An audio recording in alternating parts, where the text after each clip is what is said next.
Hey guys, Jeremy with Disciple Off-Road. Today we're going to take this Jeep Rubicon and turn it into a street legal inspired Ultra4 car here on Driving Line Builds.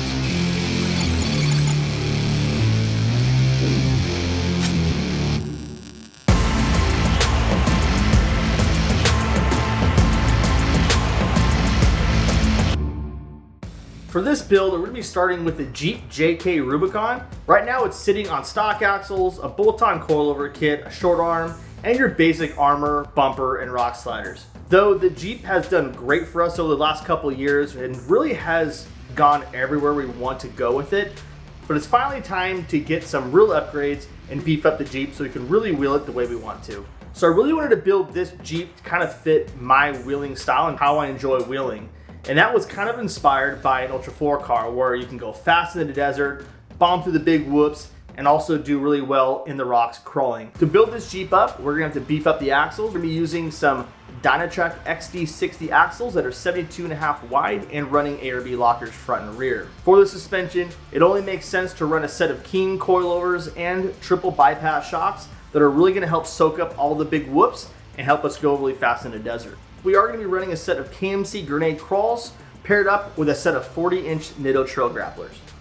I don't want to give away all the secrets yet. Really excited to see how this is going to play out. It's time to start tearing this Jeep apart and get this thing down to bare bones. First step of any build is removing all the parts you don't need. And for us, that's all of them.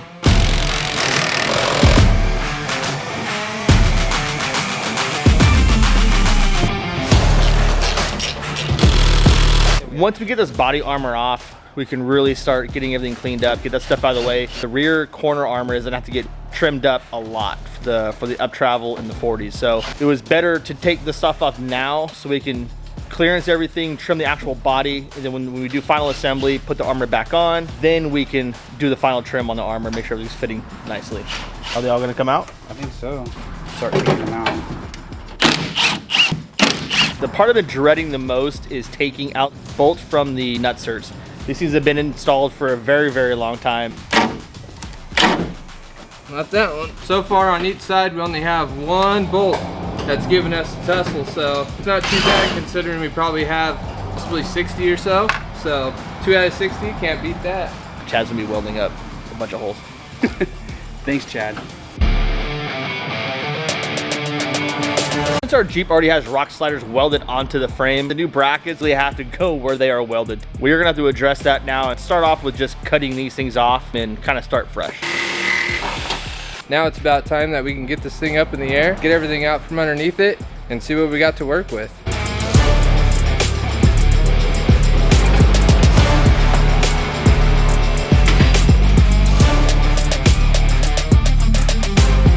Now that the Jeep is racked up on the lift, you can start taking everything apart from the frame down. The wheels, axles, control arms, drop the gas tank. This is where the fun really begins.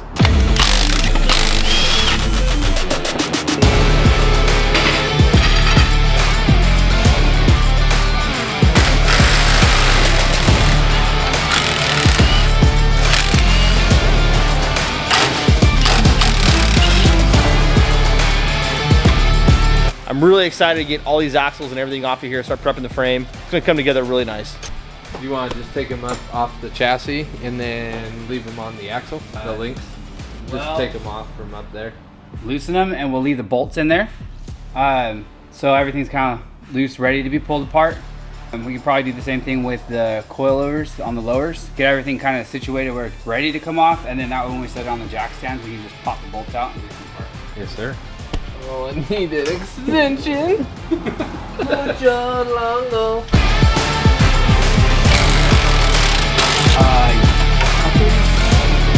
Is it half or 13? Either. They're pretty much the same. Okay. Oh my gosh. Harbor great. I remember my first time Yeah. putting out a bolt. You know when you do a lot of maintenance and service and mechanic work when your tools are just wore out? I'll do the easier side, okay? Oh, thanks. I'll hold it for you.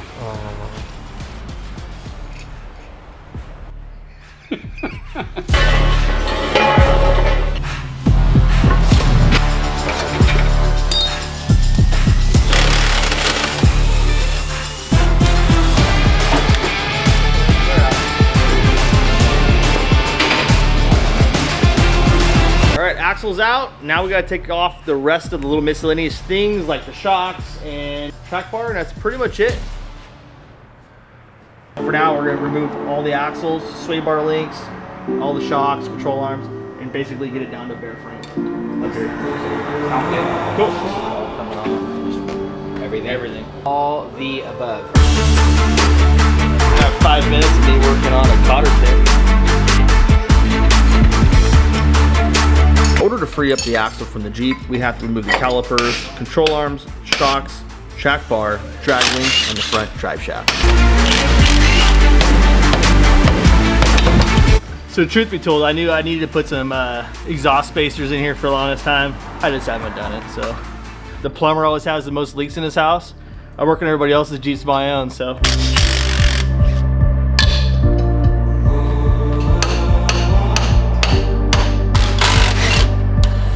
So lowers are done.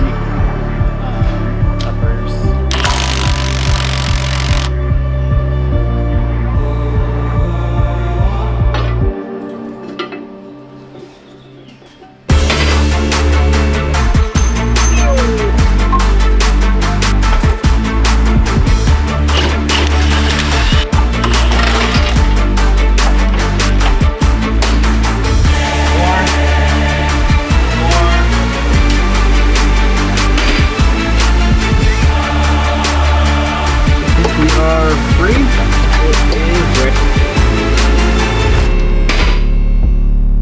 How's the Jeep look?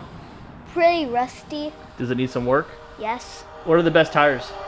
Ditto.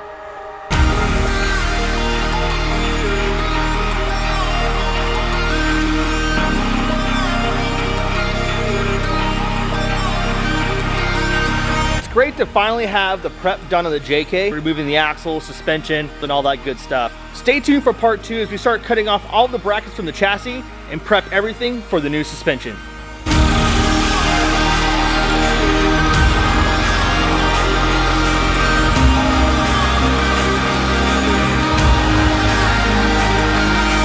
Thank you for watching this build series presented by Driving Line and Nitto Tire.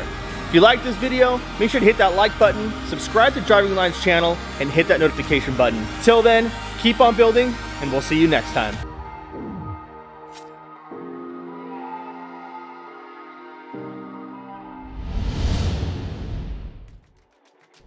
Thanks for watching Driving Line. If you guys like this video, consider subscribing to our channel so you'll never miss any of the content we create here. Whether you're into trucks, Jeeps, imports, domestic vehicles, or anything in between, we are here to fuel your passion.